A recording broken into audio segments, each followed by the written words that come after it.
3.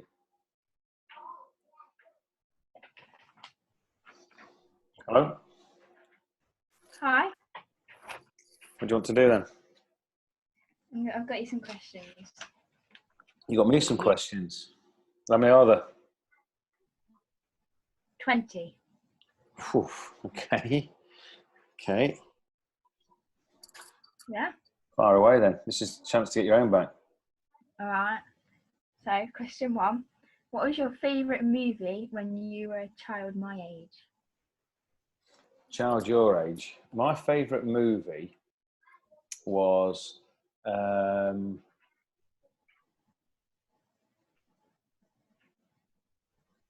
Magnificent Seven, which is a Western film, just so that you know, and was all shooting and cowboys and Indians and stuff like that. But I really liked it. Okay. Question 2.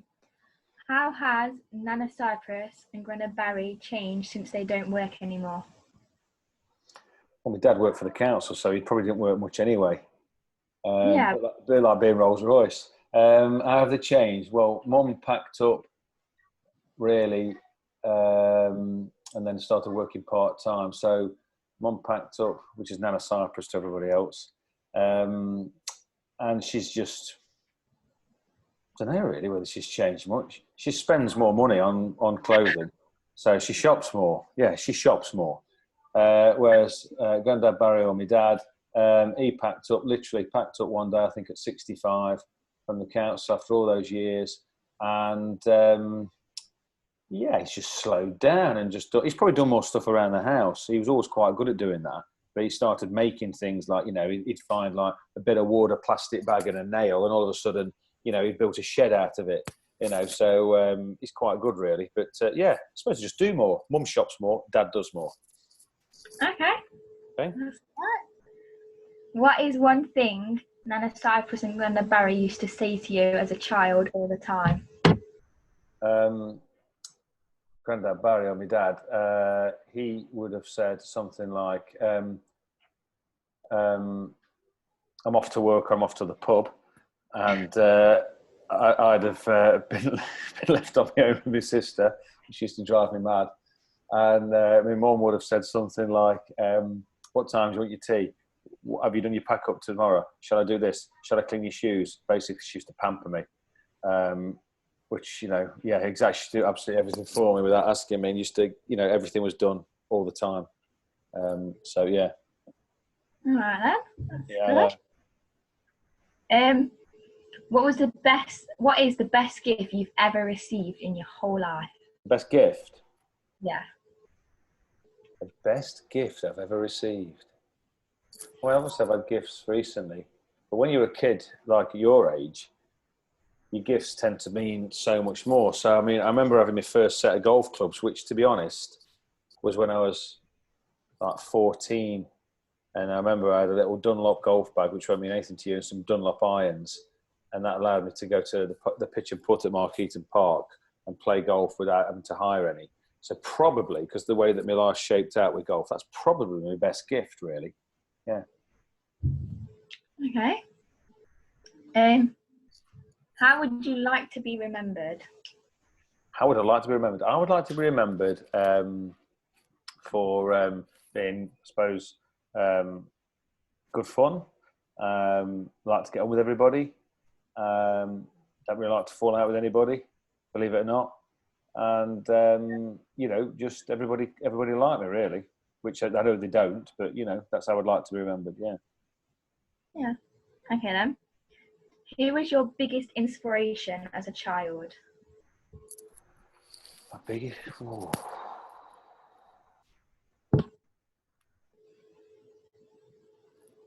As a child. So, like about your age? Yeah. Yeah, it was probably.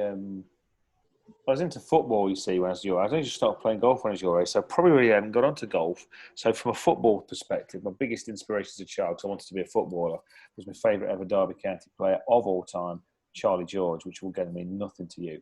I mean, something like those. I suppose him from a football. So, all I used to do play football, and then I started playing golf. That's all I used to do was play golf. But I'd say, initially Charlie George, yeah. Okay. You have to Google him. Legend. Yeah. What was the best trip you've ever been on in your whole life? Oh, the best trip I've ever been on, babe, is to the Masters. The first Masters trip was fantastic because it was so exciting and never been there before.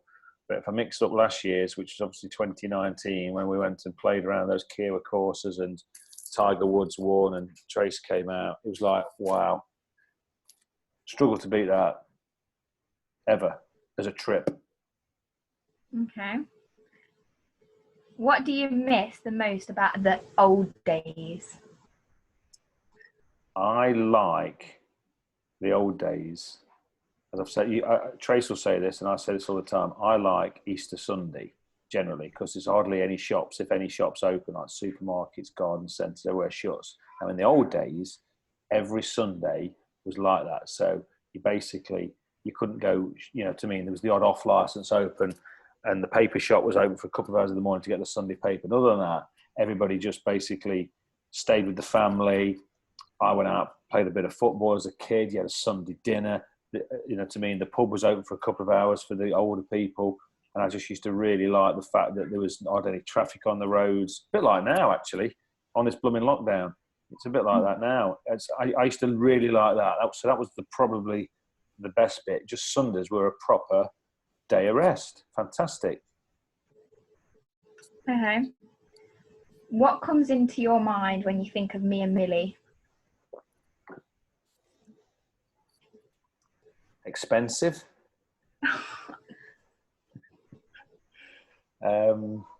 Well, obviously, you're both really loving daughters. So obviously, both great girls in your own right. So you're both very affectionate, and I really like that. You're always pleased to see me, and you always like to be with me, which I really, really like. Which I think that's how I feel anyway. Yeah, don't worry. Yeah. Yeah. So I'd say that. Yeah. I mean, just the fact that you like being with me, and so I'm getting on a bit. It's not really changed. So that's basically the first thing that comes into my mind. Yeah, that you're just loving kids. Okay. What was the scariest thing that happened to you as a child?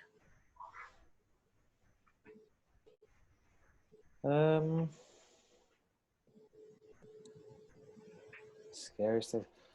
A real bizarre one, actually. This was quite scary. So I'll just set the scene. So I lived with my dad because mum and dad had split up. So I lived with my dad, and dad was working late one night on like a night shift. He used to work till like midnight at the council, funny enough. And it was on a Friday night. I was probably about 12 and I was on my own. Probably wouldn't be allowed now. I was all right. And I heard an explosion in the kitchen cupboard. So not an explosion with like fire and smoke, but a loud bang basically. And in the kitchen cupboard. And we used to keep some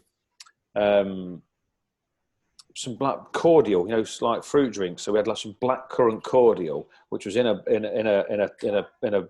bottle which hadn't been undone. And anyway, it exploded in this cupboard. This black plastic bottle exploded, and there's black currant cordial everywhere. And I think it was the pressure of the juice. And don't ask me why. My dad was trying to explain to me, and it made it explode. I daren't go in the kitchen. I remember just going up to bed. I daren't open the kitchen door. I went up to bed before my dad came home, and then in the morning he said, "What? There's blackcurrant cordial all over. It had all come out of the cupboard. It had gone into the kitchen. Frightened me to death." And then, of course, in those days, I couldn't get hold of him at work. Well, I probably could have done actually if I'd thought about it, but I just daren't do anything. I couldn't get hold of my sister or anything. I was on my own. That really frightened me. What was one tradition you used to do as a family? When I was younger? Yeah.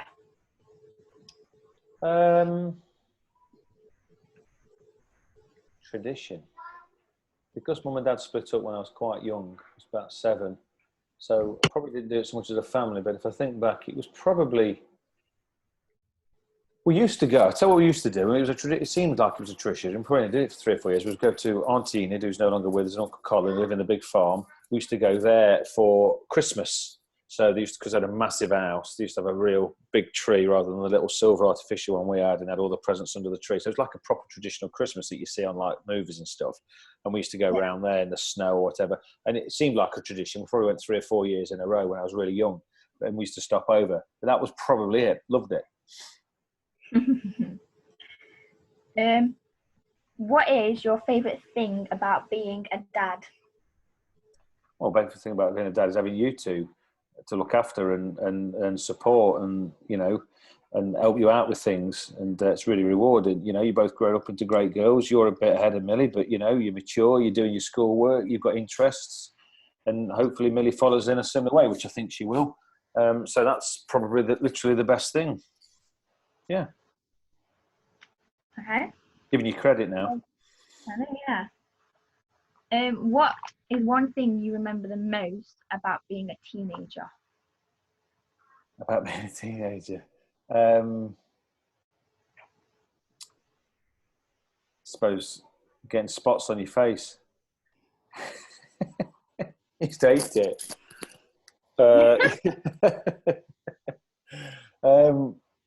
Being at school, really. I hated school in every way, shape and form. Shouldn't tell you that, but I did. I was desperate to leave. And although I was quite good, I was a bit lazy.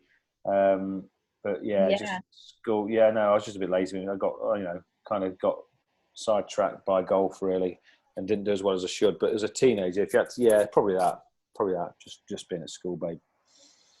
Okay. Did you think you would be doing the job you're doing now? You think you'd be doing it as a living? When you were younger, like a teenager? As soon as I started playing golf and I got the opportunity, I started getting handicapped down and started working at the little golf shop that I was at with Steve Hadfield, who's the pro at Craythorne, which is near where Nana and Papa live in Stretton. As soon as I got the job doing that before I left school, that's all I wanted to do. That's all I've ever done. He gave me an opportunity, to be fair, Steve did, and thank him for forevermore, really, for giving me an opportunity. And ever since then, met some great people, other friends, gone on and done the same thing, and that is literally all I've ever done. Golf, golf, golf. If you think about Auntie Sue, yep, what comes into your mind first? Auntie Sue, right? She'll deny this, but when Dad was at the pub, particularly on one of those lovely Sundays I used to like, she always used to turn the football off. So the football, there's no channels like now. You've got to get your head around this. There's like 3 channels at the time, 1, 2 and 3. There's no Channel 4, no Channel 5. They're new to the party. Forget Sky. And on a Sunday afternoon, there used to be a thing at about 2:30 called Star Soccer, which was an hour. And it used to have all the localised games. So Derby were brilliant at the time and were always on the telly. And of course, when it come on, Dad was still at the pub. Before we had Sunday dinner, she used to turn the telly off. We used to end up scrapping. She'd thump me, I'd thump her back. And by the time we got round to finishing the scrap off, it was almost over. Now, she'll deny this. She will deny this. But that happened more often than it didn't happen. So basically, she was a pain. And because she's 4 or 5 years older, she thought she was stronger. But I used to, just don't take the mick because she couldn't spell. So I used to hit her with some horrible things. You know what sisters and brothers are like. Gosh. I know. What would you like me and Millie to do different than you did as a child? Like, what would you like us to do? Well, quite easy, that is. I'd like you both to do better at school with your exams and your qualifications. As I said, I didn't try and only got 2 O-levels. Didn't even revise, didn't do anything, which is the wrong thing to do. I did for me golf qualification, everything else I've done since then, because I had an interest in it. So basically, I just want you to make sure, without becoming boring and sitting in your room all the time, just make sure you both take your qualifications seriously, and then because it leads on to better opportunities in medium and later life. Get a better job, basically. If you get a better job, you'll hopefully earn a little bit more money and you can afford nicer things and a car and a house and go on holiday and all the stuff that, I do for you at the minute, along with Trace. What do you remember the most when me and Millie were born? Right, start with you. So I remember holding you. You'd only be like a few seconds old, and literally a few seconds old, and then having you in my arms straight. I cut the cord, and you're quite a good little baby, really. I don't remember you crying too much. You would have cried, but I don't remember you crying too much. Very precious, obviously. First one, never had a child before, so quite protective. And then with Millie, I remember Trace giving birth to Millie about crushing my hand because she was old enough. So she broke all my fingers. And then I remember Millie being smaller. And again, she cried quite a bit. And I just remember, again, probably being even more protective towards Millie because I'd been obviously protective. It didn't ease up, actually. I'm still like that now, as you know. I don't let you do half the things that you should just go around and do. Yeah. You know, in case you fall over or something. But, yeah, just remember your little, just like all babies, babe, just little, cut the cord of both of you, just so both so little, but you were, Millie was smaller than you.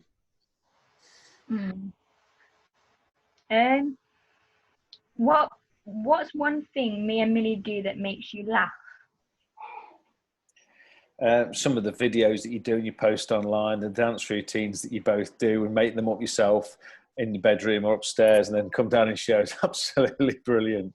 I mean, they are really good. You've got such a good imagination, both of you. I mean, Millie's imagination is incredible, as you know, but put you together combined, you come up with some great things. Me and Tracy are often giggling away. Yeah. What's one thing me and Millie do that makes you annoyed? Well, okay, let's start with you. You get stroppy and, you know, don't ever want to put a coat on and always ask me to do something when I've just sat down when you can get up and do it. I mean, the list goes on. Millie just doesn't listen.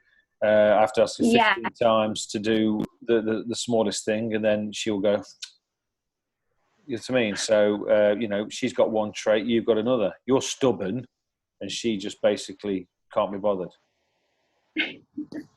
That's right. Right, the last question. Mm-hmm. What is one thing you've always wanted to ask me? I've always wanted to ask you, wow. Or one thing that you want to ask me now? To be honest, I don't know because we've got a good relationship where if I wanted to know anything, I'd ask you anyway. It's not like, you know, we talk about anything. And to be fair, you'll talk to me about anything. You're not afraid of telling me and you know all the stuff over the years as you're growing up. No, one thing I always wanted to ask you, not really. I just want to, I think the only thing I would want to know is that, you know, whatever you want to do, whether it be, you know, like stuff with your dance or your schoolwork, just work hard. And even if it seems way off, like people used to say with me about golf, it's always been my life. Obviously, you know, not gone on and made millions of pounds from playing, but I've been in golf all my life. If you want to get involved in something like dance and things like that, just literally get your head down, focus on it, take it serious and have a go at it. No one's going to have a go at you. So it's not really what I want to ask you. It's probably a bit of advice, really. That's me. If I thought of anything I want to ask you, I'd ask you. That's it. Okay. Was that all right? Yeah, that's good. Enjoy it. Good.